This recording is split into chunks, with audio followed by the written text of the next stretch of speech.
Hey, welcome back to Score on Business. As a reminder, I'm Pete Hendricks. I'm your host today. Let's talk to our next guest, Joel Fay. So Joel Fay is with Sandler Training and Blue Oak Business Advisors. They work with companies to grow sales, improve margins, and build strong selling systems with integrity. They provide sales, management, and customer service training.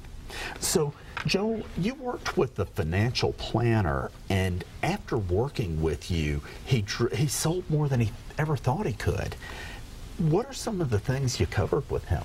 Well, I'll get to that in just a bit, but thank you for having me on. It's good to be here with you. You bet there are many things we've taught within our sessions, and when someone comes to us, what we do is I help them identify what are their strengths, what are their weaknesses, and what are their communication patterns that are natural to them. Right. So it's not cookie cutter, it's customized based on who they are. Absolutely. And then what we do is we help them go through that process of mitigating the weaknesses they have and try to boost the natural areas that would be strengths for them.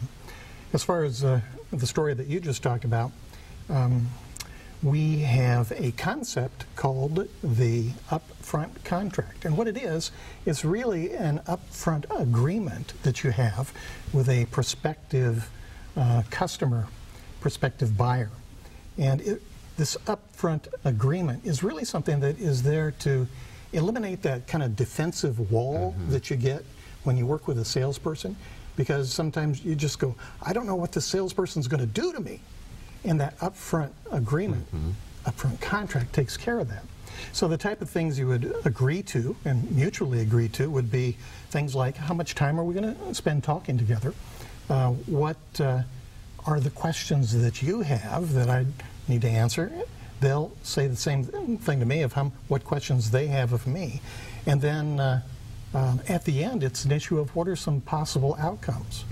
Now, some of those possible outcomes could be that, hey, it will be a fit and we'll want to work together. On the other hand, it could be that it's not a fit and that, no, we don't want to work together, and really that's okay. So we say a no is okay. Yeah. And what you're doing is preparing them that they're not going to get the hard sell. Absolutely, absolutely. I do have a question for you when you talk about hard sell. When people think about this word that I'm going to say, what words do you think they use to describe the word salesperson? Well, by and large, I would say pushy, sometimes manipulative, dishonest, the things that aren't that great. Yeah, and that's very common for people to say when I ask that question. It's really kind of sad, because would you tuck your 5-year-old in at night and say, I want you to grow up to be a pushy, dishonest salesperson? No. But the thing is that all of us sell at some point in our careers. In fact, maybe every day as we work with people, as we get a new job, as we collaborate with our spouse or other people. Sales is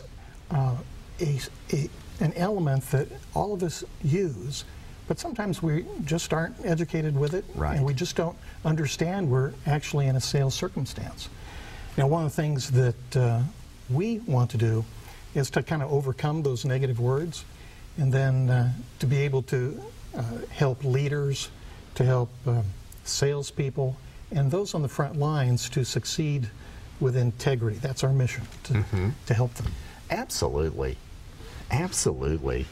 So a lot of entrepreneurs and small businesses don't have a sales background.